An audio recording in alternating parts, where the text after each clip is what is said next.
श्री शिवाय नमस्तु भयम। दोस्तों, जैसा कि आप सभी लोग जानते हैं कि 19 मार्च 2026 यानी गुरुवार को पड़ रही है चैत्र मास की नवरात्रि प्रतिपदा तिथि।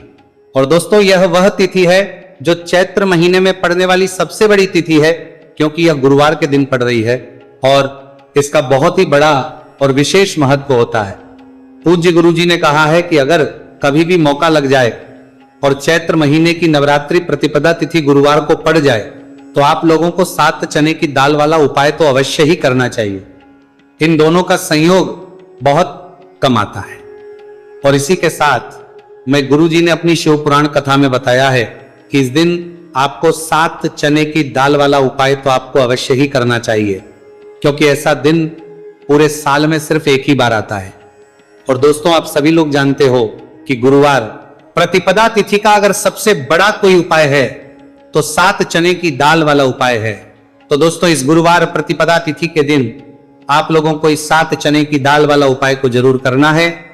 बहुत सारे लोग होंगे जिन लोगों ने इस उपाय को ना किया हो, मतलब पूरा साल निकल गया, उन्होंने किसी भी दिन इस 7 चने की दाल वाला उपाय को ना किया हो, पर दोस्तों आपके पास एक आखिरी मौका बचा हुआ है जो कि 19 मार्च गुरुवार प्रतिपदा तिथि के दिन है। तो इस दिन आप लोगों को इस वाले उपाय को जरूर कर लेना है। भले ही आपने महीने भर इस उपाय को ना किया हो, पर अगर आपने इस चैत्र महीने के गुरुवार प्रतिपदा तिथि के दिन अगर इस वाले उपाय को कर लिया तो आपको इस उपाय को करने का वो फल मिलेगा जिसकी आपने कभी कल्पना भी नहीं करी होगी। इसीलिए आप लोग इस वाले उपाय को एक बार जरूर कर लेना है, ताकि आप लोगों के हाथ से यह मौका ना जा सके और आपको इस उपाय को करने का फल मिल सके। दोस्तों, यह उपाय पंडित जी ने अपनी अभी की ही श्री शिव पुराण की कथा में बताया है, जिस उपाय को आज हम आपको बहुत अच्छे से समझाने वाले हैं। इस उपाय को कर रहे हैं। वीडियो को देखने के बाद इस उपाय को समझने के लिए आपको कोई और वीडियो को देखने की जरूरत नहीं पड़ेगी। तो चलिए दोस्तों, उपाय को शुरू करते हैं। देखिए, ये इस चैत्र महीने के गुरुवार प्रतिपदा तिथि के दिन ये इतना खास होता है, इतना महत्वपूर्ण होता है। देखा गया है कभी कभी बड़े बड़े पूजा पाठ अनुष्ठान से जो मनोकामना नहीं होते, वो चैत्र महीने के गुरुवार प्रतिपदा तिथि के दिन एक छोटे से उपाय करने से ही आपकी मनोकामना पूर्ण हो जाती है।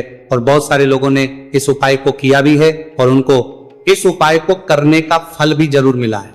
अगर आप लोग भी इस उपाय को करना चाहते हैं तो आप इस उपाय को पहले अच्छे से समझ लेना, सुन लेना, उसके बाद करना, आपको इस उपाय का फल जरूर मिलेगा। और इस उपाय को कर लेने से आपके घर में चाहे किसी भी प्रकार और समस्या क्यों ना चल रही हो, आपको उसका कारण भी नहीं पता है कि भाई ये समस्या किस कारण से चल रही है, उसका कुछ भी कारण हो सकता है, जैसे पितृदोष हो सकता है या किसी भी तरह का मंगल दोष भी हो सकता है। तो इस दिन आप लोगों को ये वाला उपाय कर लेना है। ये एक ऐसा उपाय है जिस उपाय को अगर किसी विशेष दिन पर किया जाए तो भाई उस विशेष दिन का जो है वह तो हमें मिलता ही मिलता है, पर हमने उस दिन पर इस उपाय को है तो हमें उससे भी बड़ा फल मिलता है, और फल बहुत जल्दी मिलता है, क्योंकि आप इस उपाय को बहुत ही बड़े और विशेष दिन पर कर रहे हो। तो चलिए अब उपाय के बारे में बात करते हैं, लेकिन उससे पहले आप लोगों को यह जानना आवश्यक है कि आखिर यह उपाय किस समय करना है, किसको करना है और कैसे करना है। तो चलिए हम आगे आपको वीडियो में एक एक करके बता देते हैं। लेकिन उससे पहले अगर आप लोग हमारे चैनल पर पहली बार आए हैं या फिर मेरी आवाज आज पहली बार सुन रहे हैं तो हमारे चैनल सनातन धर्म का संसार को सब्सक्राइब जरूर कर लेना और इस वीडियो को लाइक करके कमेंट बॉक्स में श्री शिवाय नमस्तु भयम ओम नमः शिवाय जरूर टाइप कर देना। तो दोस्तों, इस 7 चने की दाल वाला उपाय को हमें इस गुरुवार प्रतिपदा तिथि के दिन कैसे करना है, किसको करना है, किस समय करना है और कहां पर करना है, ये सारे सवालों के जवाब आपको इस वीडियो में मिल जाएंगे। और जो ये देखेगा भाई उसको 7 चने की दाल वाला उपाय जरूर करना चाहिए, क्योंकि इस दिन एक चने की दाल का भी बहुत ही बड़ा और विशेष महत्व होता है। और जब बात आ रही जाए 7 चने की दाल वाला उपाय की, तो ये सोने पर सुहागा वाली बात हो जाती है और ये एक बहुत ही बड़ा उपाय हो जाता है इस गुरुवार प्रतिपदा तिथि का। तो अब दोस्तों, इस 7 चने की दाल वाला उपाय को आखिर करना किसको है, सबसे पहले हम लोग वो बात जान लेते हैं। तो देखो, घर की जो बड़ी माता होती है, उन माताओं बहनों में से कोई भी एक बड़ी माता बहन इस वाले उपाय को कर सकती है। और दोस्तों, अगर आप चाहे तो अपने घर में से सभी सदस्यों को भी इस उपाय को करवा सकते हैं। अगर किसी व्यक्ति की खुद की कोई मनोकामना है, खुद की कोई दुख और परेशानी है जो कि वो अपने लिए ही करना चाहता है इस वाले उपाय को, तो वह खुद अपने लिए भी कर सकता है। बाकी अगर कोई घर में से ऐसा है जो कि अपने पूरे घर परिवार की सुख और शांति के लिए यह वाला उपाय करना चाहता है तो भाई वो भी कर सकता है, उसमें भी कोई वाली बात नहीं है। कहने का मतलब यह है कि इस उपाय को हर एक सदस्य भी कर सकता है और पूरे घर परिवार के सदस्य के लिए घर की बड़ी माताओं बहनों में से कोई एक माता बहन भी कर सकती हैं। माताएं बहनें अगर घर में उपस्थित ना हो या वह ये वाला उपाय ना कर पा रही हो तो फिर घर का कोई बड़ा सदस्य भी इस 7 चने की दाल वाला उपाय को कर सकता है, चाहे फिर वह पुरुष ही क्यों ना हो, उसमें कोई भी दिक्कत वाली बात नहीं है। अब दोस्तों जो अगला प्रश्न निकल कर आता है वो ये आता है इस उपाय को लेकर कि आखिर इस उपाय को हमें किस समय करना, सुबह के समय करना है कि शाम के समय करना है। तो देखो इस वाले उपाय को आप लोग सुबह के समय भी कर सकते हो और शाम के समय प्रदोष काल में भी कर सकते हो। अब अगर आप पूछो कि भाई सबसे उत्तम समय कौन सा रहेगा इस 7 चने की दाल वाला उपाय को करने का, तो हम आपसे बस यही कहेंगे कि इस उपाय को आप सुबह के समय करेंगे तो ज्यादा बेहतर होगा। बाकी अगर प्रदोष काल शाम के समय भी करेंगे तो भी अच्छा होगा, उसमें कोई भी दिक्कत वाली बात नहीं है। तो अब दोस्तों जो अगली सबसे बड़ी और महत्वपूर्ण बात आती है वो ये आती है कि सुबह अगर हम उपाय को करेंगे तो हमें कितने बजे से लेकर कितने बजे तक के बीच में करना है, और शाम के समय प्रदोष काल में करेंगे तो हमें कितने बजे से लेकर कितने बजे के बीच में करना है। तो देखो सुबह जितनी जल्दी हो सके आप उपाय को करने की कोशिश करना। बाकी अगर किसी कारणवश लेट भी हो जाओ, थोड़ी देर भी हो जाए तो 10 या 11 बजे तक भी आप कर लेना, पर 12 बजे से ज्यादा देरी ना हो, ठीक है, इस बात का ध्यान रखना। उसके बाद में दोस्तों अगर शाम के समय प्रदोष काल की बात करें, प्रदोष काल का जो समय है होता है वो शाम के 6 बजे से शुरू हो जाता है। मतलब शाम के 6 बजे से लेकर 7 बजे के बीच का जो समय होता है ये समय प्रदोष काल का समय होता है। तो आप इस उपाय को 7 या 8 बजे के बीच में भी कर सकते हो। मतलब शाम के 6 बजे से 8 बजे के बीच में आप कभी भी इस वाले उपाय को कर सकते हो, उसमें कोई भी दिक्कत वाली बात नहीं है। देखिए गुरु बृहस्पति को मजबूत करने से हमें हमारे जीवन में सफलता की प्राप्ति होती है। यदि हमारा किसी भी प्रकार का कार्य अटक रहा है, परिपूर्ण ही नहीं हो पा रहा है, तो हमें अपने गुरु ग्रह को मजबूत करना बहुत अधिक आवश्यक होता है। देखिए जब भी आपको ऐसा लगने लगे कि आपका जो जीवन है बहुत ही ज्यादा दुर्भाग्य के साथ बीत है, आपके कोई भी कार्य सिद्ध नहीं हो पा रहे हैं, तो जीवन में दुर्भाग्य को सौभाग्य में बदलने के लिए आपको यह चमत्कारिक उपाय करने चाहिए। तो गुरुवार की जो यह प्रतिपदा तिथि है आपके जीवन से सारे दुर्भाग्य को दूर करने वाली है। देखिए यदि आपका गुरु ग्रह मजबूत नहीं है, गुरु ग्रह से जुड़ी किसी भी प्रकार की समस्या है, तब भी आपको यह उपाय करना चाहिए। आपके विवाह से जुड़ी किसी भी प्रकार की परेशानी है, बुद्धि ज्ञान और विवेक से जुड़ी किसी भी प्रकार की समस्या है, साथ ही साथ जीवन में सौभाग्य की प्राप्ति करना हो, जीवन से दुर्भाग्य को दूर करना हो और जीवन में यदि सफलता की प्राप्ति करना हो, तो आपको यह चमत्कारिक उपाय जरूर करने हैं। देखिए आज के इस पूरे वीडियो में हम आपको 3 महा उपाय बताने वाले हैं और ये तीनों ही उपाय आपके जीवन की सारी समस्याओं को समाप्त करने वाले हैं। तो चलिए दोस्तों जान लेते हैं विशेष उपाय के बारे में। देखिए इस उपाय को करने के लिए आपको मात्र 7 चने की दाल लेनी होगी, यानी कि आपको 7 चने की दाल लेनी होगी। देखिए चने की दाल जब भी आप लेंगे तो ये कहीं से भी टूटी हुई भी खंडित नहीं होनी चाहिए, इस बात का आपको विशेष कर ध्यान रखना है। इसी के साथ में आपको एक तांबे के पात्र के अंदर शुद्ध जल लेना होगा और इसी के साथ में आपको एक स्टील की कटोरी लेनी होगी जिसमें आपको शुद्ध जल लेना है। इसी कटोरी के अंदर आपको 1 से 2 गुड़ के टुकड़े भी डाल देने हैं, यानी कि आपको गुड़ वाला जल तैयार कर लेना है। अब इन तीनों ही सामग्रियों को लेकर के आपको पहुंचना है भगवान शिव के मंदिर में।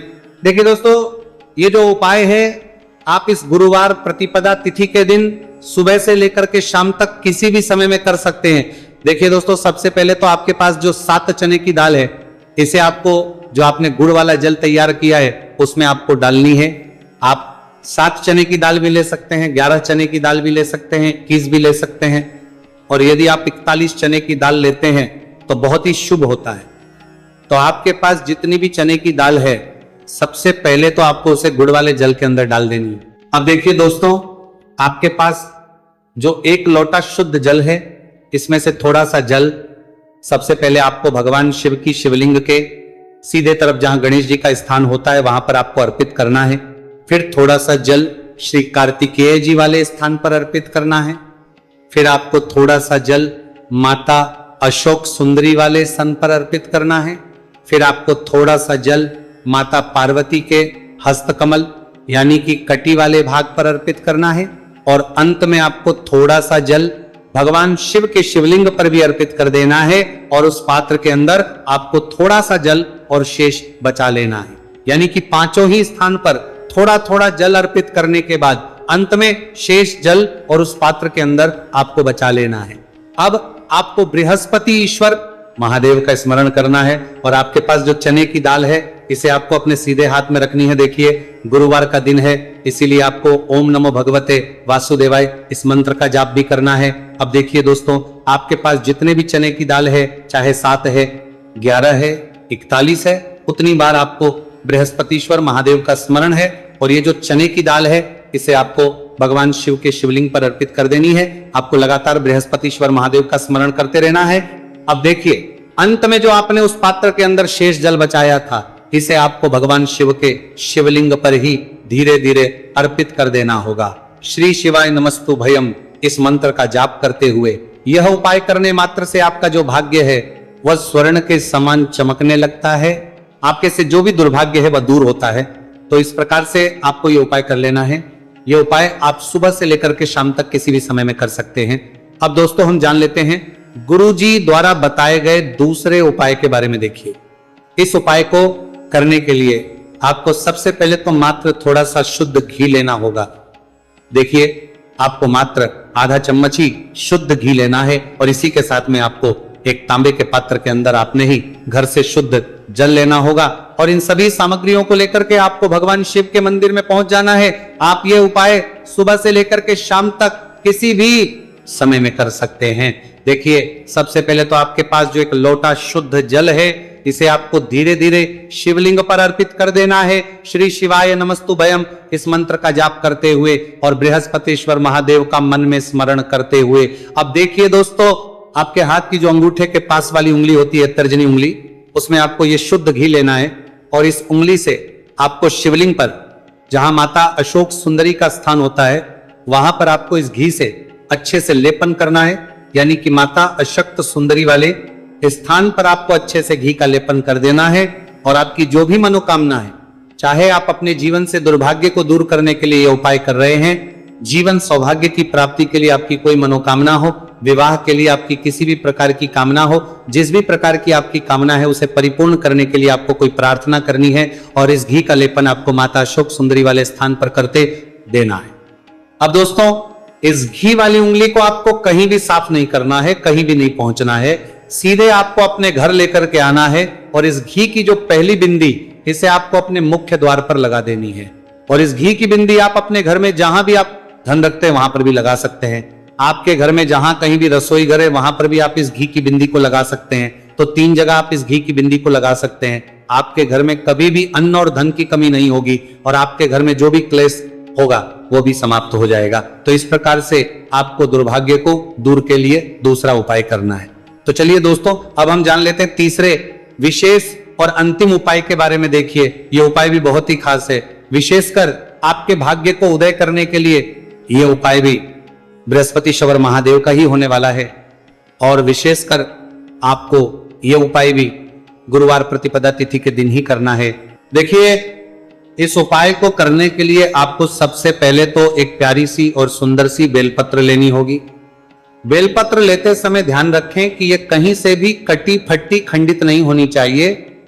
यदि आपको बेलपत्र नहीं मिल पाती है तो आप शिवलिंग पर चढ़ी हुई बेलपत्र को पुनः शुद्ध जल से धोकर के उसका उपयोग कर सकते हैं। इसी के साथ में आपको एक तांबे के पात्र के अंदर शुद्ध जल लेना होगा, और इसी के साथ में आपको आधा चम्मच या फिर उससे भी कम शहद लेना होगा।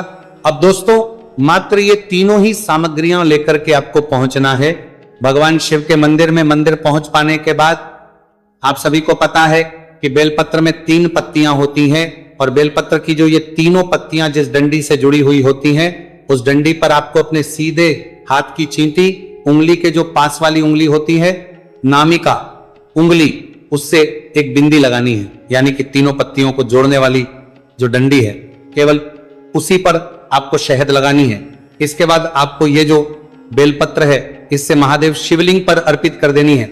श्री शिवाय नमस्तु भयम इस मंत्र का जाप करते हुए देखिए बेलपत्र की जो चिकनी साइड है वो शिवलिंग से स्पर्श होगी और इसकी जो डंडी है वो जलाधारी की ओर रहेगी।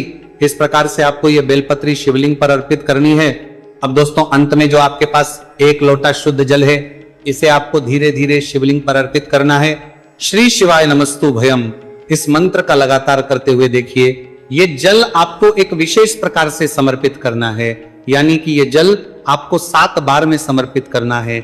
यानी कि थोड़ा सा जल आपको समर्पित करना है, फिर आपको थोड़ी देर रुकना है, फिर आपको थोड़ा सा जल समर्पित करना है, फिर आपको थोड़ा रुकना है। इस प्रकार से आपको थोड़ा थोड़ा जल 7 बार में शिवलिंग पर और करना है। इस प्रकार से आपको 1 लोटे जल से ही यह जल समर्पित करना है, लेकिन को थोड़ा थोड़ा जल करके 7 बार में शिवलिंग पर यह जल अर्पित करना है। और आपको लगातार बृहस्पतिश्वर महादेव का स्मरण करते रहना है।